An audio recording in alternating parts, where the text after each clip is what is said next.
గా నేర్చుకోవాలా? అప్టాక్స్ తో మా ఉచిత లైవ్ వెబినార్లలో చేరండి. ఆల్గో ట్రేడింగ్ కేవలం ₹10 బ్రోకరేజీ అందుబాటులో ఉంది. ఇప్పుడే అకౌంట్ ఓపెన్ చేయండి. Welcome to Vishnu talks. నేను మీ విష్ణు. ప్రస్తుతం నాతో పాటు క్వాలిఫైడ్ పర్సనల్ ఫినాన్స్ ప్రొఫెషనల్ చారి గారు ఉన్నారు. వారితో మాట్లాడదాం. సార్ చారి గారు నమస్తే sir. Welcome to Suman TV. నమస్తే అండి సార్ చారి గారు, ఇవాళ అంశం ఏంటంటే హై రిటర్న్స్.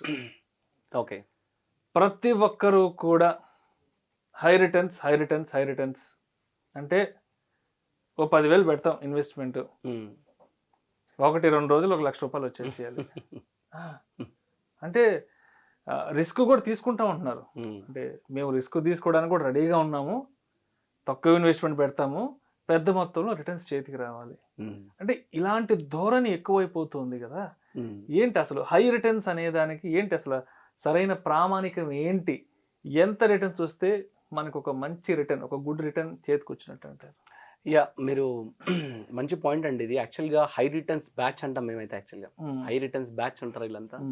అదొక కేటగిరీ ఆఫ్ పీపుల్ అయిపోయారు ఇది. సో యాక్చువల్గా మనకి అంటే because of lack of awareness అండి, ఎడ్యుకేషన్ సరిగా లేక ఏంటంటే ఎక్కడో 1000లో 10,000 మందికి ఒక్కరికి ఎక్కడో ఆ హై రిటర్న్ అనే వర్డ్ కనిపించి దాన్ని ఎవరో అడ్వర్టైజ్మెంట్ చేయడము, నేను హై రిస్క్ తీసుకుంటాను, నాకు అగ్రెసివ్ కావాలి అని అంటారు. యాక్చువల్గా వీళ్ళ గ్రోత్ని ఎవరో స్టాప్ చేయట్లేదండి, వాళ్ళ గ్రోత్ని వాళ్ళే స్టాప్ చేసుకుంటారు.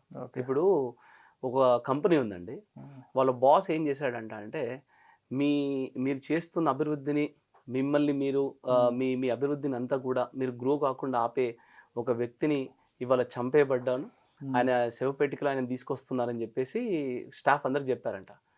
మన అభివృద్ధిని అడ్డుకునే వాళ్ళు ఎవరు, అంతా ఇది చేసే వాళ్ళు ఎవరు అని చెప్పి స్టాఫ్ అందరూ వచ్చి చూడడం స్టార్ట్ చేశారంట. ఆ శవపేటిక డోర్ ఓపెన్ చేయగానే అందులో పెద్ద అద్దం ఉందంట. వీళ్ళు తొంగి చూస్తా ఉంటే వాళ్ళే కనిపిస్తున్నారు, వాళ్ళ ముఖాలు వాళ్ళకే కనిపిస్తున్నాయి. అంటే దాని అర్థం ఏంటంటే వాళ్ళ అభివృద్ధిని వేరే ఎవడో ఆపట్లేదు, వాళ్ళ అభివృద్ధిని వాళ్ళే ఆపుకుంటున్నారు. ఇలాగా ఈ హై రిటర్న్ బ్యాచ్ కూడా ఏమవుతుందంటే వాళ్ళ రిటర్న్స్ ని వాళ్ళే ఆపుకుంటున్నారండి, వాళ్ళు గ్రో అవ్వకుండా వాళ్ళే ఆపుకుంటున్నారు. Because of lack of education.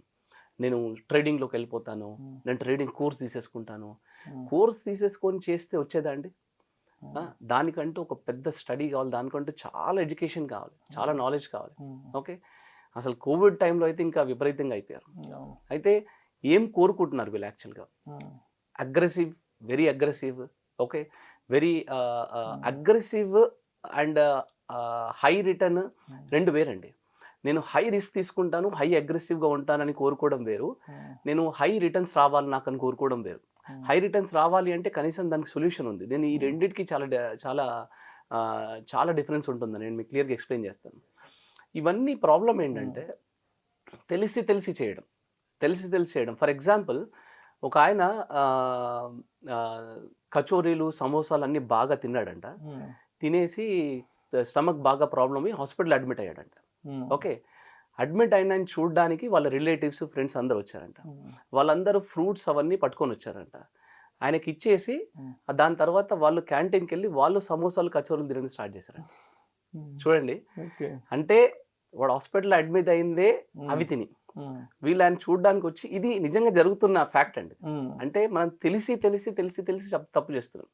Example ఎందుకు చెప్పానంటే, స్టాక్ ట్రేడింగ్లో లాస్ అయ్యి ఫలానా వ్యక్తి ఆత్మహత్య చేసుకున్నాడంట, ఇందులో లాస్ అయ్యి ఆత్మహత్య చేసుకున్నాడంట అని మనం డైలీ వింటూ ఉంటాం. ఈ బెట్టింగ్స్ అని ఇవన్నీ ఇవన్నీ తెలిసి కూడా మళ్ళీ అందులోకి వెళ్తారు, తెలిసి కూడా తప్పు చేస్తూ ఉంటారు. యాక్చువల్గా మీరు ఏం కోరుకుంటారో అదే దొరుకుతుందండి. ఓకే, నేను ఇంకొక ఎగ్జాంపుల్ ఇస్తాను మీకు, చూడండి. ఫర్ ఎగ్జాంపుల్, మీ ఫ్రెండ్ ఉన్నాడు అనుకోండి, ఆయనకి బ్లూ కలర్ అంటే బాగా ఇష్టం. ఓకే, మీరు తనకి అంటే తను ఏంటంటే షర్ట్ కొన్న బ్లూ కలర్, తన కార్ కొన్న బ్లూ కలర్, ఇంట్లో కూడా బ్లూ కలర్, అన్ని బ్లూ కలర్ కొంటా ఉన్నాడు. మీరు తన బర్త్డేకి వెళ్ళి ఒక గిఫ్ట్ ఇవ్వాలనుకోండి, మీరు ఏ కలర్ గిఫ్ట్ ఇస్తారండి? ఆబ్వియస్గా తనకి ఏది ఇష్టం, బ్లూ కలర్ గిఫ్ట్ ఇస్తారు. మనకు ఐడియా ఉంటుంది, మన ఫ్రెండే కాబట్టి ఆయనకి బ్లూ కలర్ ఇష్టం కాబట్టి మీరు ఆబ్వియస్గా బ్లూ కలర్ గిఫ్ట్ ఇస్తారు, తనకు నచ్చుతుంది కాబట్టి. అలాగే మీరు ఏదైతే ఆలోచిస్తారో, మీరు ఏదైతే కోరుకుంటారో, ఫర్ ఎగ్జాంపుల్ ఒక సాడ్ సిచ్యువేషన్ వచ్చింది అనుకోండి, అది ఆ సాడ్ని తలుచుకుంటూ బాధపడుతూ ఉన్నారనుకోండి, యూనివర్స్ కూడా మీకు మళ్ళీ బాధని గిఫ్ట్గా ఇస్తుందండి. ఓకే, మీరు ఎలాగైతే మీ ఫ్రెండ్కి ఇట్లా నచ్చిన కలర్ గిఫ్ట్ ఇస్తున్నారో అట్లాగే యూనివర్స్ కూడా మీరు బాధపడితే బాధని గిఫ్ట్ ఇస్తారు. అంటే మనం ఏదైతే కోరుకుంటున్నామో మళ్ళీ అది తిరిగి అదే వస్తుంది. ఎగ్జాక్ట్లీ, మీరు ఏదైతే కోరుకుంటున్నారో బలంగా, అంటే ఆ సాడ్ సిచ్యువేషన్ ని నాకు బాధ అవుతుంది అని కోరుకుంటున్నారు అనుకోండి, యూనివర్స్ కూడా అదే గిఫ్ట్ ఇస్తుంది. మీరు సంతోషమైన విషయాన్ని పట్టుకొని సంతోషపడతా ఉండండి, మీకు సంతోషాన్ని యూనివర్స్ గిఫ్ట్గా ఇస్తుంది. అట్లా ఏదైనా సరే. ఇప్పుడు వీళ్ళు ఏం కోరుకుంటున్నారంటే హై రిటర్న్స్ కోరుకోవట్లేదు, హై రిస్క్ కోరుకుంటున్నారు. నాకు హై రిస్క్ కావాలండి, నేను అగ్రెసివ్గా పెడతానండి, నాకు పర్వాలేదండి 5 years 10 years టైం ఇస్తానండి అంటున్నారు.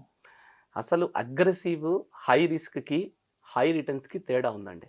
ఓకే, ఈ అగ్రెసివ్ హై రిస్క్ తీసుకునే వాళ్ళు టార్టైస్ రాబిట్ స్టోరీ ఐడియా ఉంది కదండి. సో రాబిట్ స్టోరీ అనమాట వీళ్ళందరూ కూడా. ఈ అగ్రెసివ్ అంటే రిటర్న్స్ ఇచ్చే ప్రోడక్ట్స్ కూడా ఉన్నాయి. ప్రాబ్లం ఏంటంటే మార్కెట్లో ఏ ప్రోడక్ట్ కూడా ఇలా స్ట్రైట్గా రిటర్న్స్ ఇవ్వదండి. గ్రాఫ్ అనేది ఇక్కడి నుంచి మొదలుపెట్టి ఇక్కడి వరకు స్ట్రైట్గా రిటర్న్స్ ఇవ్వదు. అదేమవుతుందంటే మార్కెట్ అప్స్ అండ్ డౌన్స్ని ఫాలో అవ్వకుంటూ వెళ్తూనే మనకి నిజమైన హై రిటర్న్స్ వర్కౌట్ అవుతాయి అన్నమాట. ఈ అగ్రెసివ్ హై రిటర్న్స్, ఈ అగ్రెసివ్ హై రిస్క్ అనే కేటగిరీ ఆఫ్ ఇన్వెస్ట్మెంట్ ఆప్షన్స్ అన్నీ కూడా ర్యాబిట్ లాగా స్పీడ్గా వెళ్తాయి, ఒక దగ్గర రెస్ట్ తీసుకుంటాయి. అంటే for example sectorial kind of funds లాంటివి అనుకోండి, సెక్టోరియల్ కైండ్ ఆఫ్ స్కీమ్స్ లాంటివి అనుకోండి, ఇవన్నీ కూడా ప్రతి సెక్టార్కి ఒక సైకిల్ ఉంటుందండి. స్పీడ్గా ఒక దగ్గరికి వెళ్ళి అక్కడ పడుకుంటుంది. అట్లాగా ర్యాబిట్ రేస్ అనమాట అది. అదే టార్టాయిస్ చూడండి, కన్సిస్టెంట్గా వెళ్తానే ఉంటుంది, కన్సిస్టెంట్గా వెళ్తారు. End of the day race ఎవరు గెలిచారు? మనం చిన్నప్పటి నుంచి చదువుకుంటానే ఉన్నాం. ఓకే, అయితే నిజమైన హై రిటర్న్స్ రావాలి అనుకునే వాళ్ళు, నిజమైన హై రిటర్న్స్ కావాలి అనుకునే వాళ్ళు హై రిస్క్ కంటే కూడా కన్సిస్టెన్సీని మెయింటైన్ చేయాలి. హై రిస్క్ కంటే కూడా కన్సిస్టెన్సీ, ఇది చాలా చాలా ఇంపార్టెంట్ పాయింట్ అండి. మనం ఏం చూడాలి అంటే మన కాంపౌండింగ్ ఎఫెక్ట్ ఫార్ములా ఎక్కడ ఉంటుంది? R/100 అండి. వీళ్ళందరూ ఏం చేస్తున్నారు? ఆర్ని చూస్తున్నారు, రిటర్న్స్ని చూస్తూ ఉన్నారు. నాకు 20% రిటర్న్ కావాలి, 30% రిటర్న్ కావాలి. నాకు 30% రిటర్న్ 5 yearsలో వచ్చిన దానికంటే నాకు 15% 10 yearsలో వచ్చింది ఎక్కువ ఉంటుంది. ఎందుకంటే ఇట్ ఈస్ కాంపౌండింగ్. సో మనం పట్టుకోవాల్సింది టెన్యూర్ని పట్టుకోవాలి మనం. So tortoise, T=10 year and T=tortoise, రెండు మ్యాచ్ అయ్యాయి. సో బేసిక్గా మనం ఏం చేయాలి అంటే నిజమైన హై రిటర్న్స్ కావాలి అనుకునే ప్రతి వ్యక్తి కూడా ఫస్ట్ ఆఫ్ ఆల్ తనకున్న డ్రీమ్ని ఆన్ పేపర్ పెట్టాలి. ఆన్ పేపర్ పెట్టి దాన్ని ప్రాక్టికాలిటీలోకి తీసుకురావాలి. తీసుకొచ్చి అప్పుడు నేను ఏ పొజిషన్లో ఉన్నాను, నేను ఏ పొజిషన్కి వెళ్తూ ఇన్వెస్ట్ చేసుకుంటూ వెళ్ళాలి. సపోజ్ మీరున్నారు ఒక 20 years నేను జాబ్ చేసింది చాలండి, నాకు 20 years, నా ఏజ్ 50 వచ్చేసరికి నాకు 10 కోట్లు కావాలి, 5 కోట్లు కావాలనేది ఒక డ్రీమ్ ఉందనుకోండి మీకు. ఆ డ్రీమ్ని ఆన్ పేపర్ తీసుకురావాలి. మీకు థాట్ని స్లోగా ప్రాక్టికాలిటీలోకి తీసుకురావాలి. తీసుకొచ్చి కన్సిస్టెన్సీ ఇన్వెస్ట్మెంట్స్ ఇన్వెస్ట్ చేసుకుంటూ వెళ్ళాలి. అక్కడ మీకు 12 to 15% రిటర్న్ వర్కౌట్ అయిన 20 yearsలో that will be very high return. అంతేగాని ఇవాళ డబ్బు ఇన్వెస్ట్ చేసేసి నాకు మీరు అన్నట్టు మరుసటి రోజు 10,000 పెడితే ₹1,00,000 కావాలనేది ఫస్ట్ ఆఫ్ ఆల్ ఆ థాట్ ప్రాసెస్ రాంగ్ అండి. అందులోకి దయచేసి వెళ్ళకండి. అగ్రెసివ్ అండ్ హై రిస్క్ ఇవి వేరు, హై రిటర్న్స్ వేరు. సో అగ్రెసివ్ హై రిస్క్ అనేవి మాత్రం మీకు ర్యాబిట్ రేస్ లాగా ఉంటుంది, పరిగెట్టి పడుకుంటుంది. టార్టాయిస్ మన కన్సిస్టెన్సీ పర్ఫార్మెన్స్ అనేది టార్టాయిస్ లాగా వెళ్తుందండి. లాంగ్ టర్మ్ కన్సిస్టెంట్ని సెలెక్ట్ చేసుకోండి, హై రిటర్న్స్ ఆటోమేటిక్గా వస్తాయి. మీకు ఆ బ్లూ కలర్ ఎగ్జాంపుల్ చెప్పాను కదండి, యద్భావం తద్భవతి. మీరు ఏం కోరుకుంటున్నారు? మీరు కోరుకునే కోరికలోనే ప్యూరిటీ ఉండాలండి. మీకు హై రిటర్న్స్ కావాలి అని కోరుకోండి, అప్పుడు మీకు ఇలాంటి కన్సిస్టెన్సీ రేంజ్కి వెళ్తారు. అంతేకాని నాకు హై రిస్క్ కావాలి, నాకు హై అగ్రెసివ్ కావాలి అనుకుంటే మీకు హై రిస్క్ వస్తుంది తప్ప హై రిటర్న్ రాదు. Thank you sir, thank you so much Hari గారు. థ్యాంక్స్ అండి, నమస్తే.